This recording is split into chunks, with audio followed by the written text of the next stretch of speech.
Well, we continue on in our journey through the letter of James this week. We covered just one verse this last week and learned that a primary aspect of James' message was simply the word greetings, an idea of joy and rejoicing as we look back to the original text and what that might have meant. And, the question we have to ask ourselves is, why would he encourage them to rejoice and to be joyful?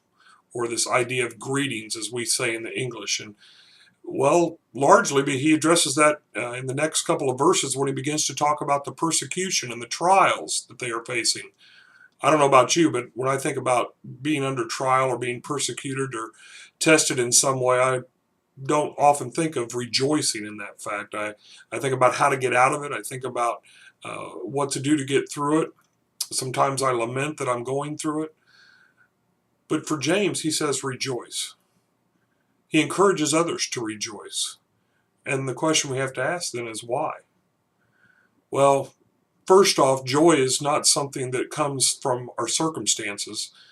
That's more of happiness or whatever. But the kind of joy that he is describing and the reason that we can rejoice is that there is something deeper. There's a bigger purpose. That as he describes just the next couple of verses in James chapter 1, that there's a purpose for this. And that we can seek to understand that purpose from the one who is the author and the controller of what is happening to us.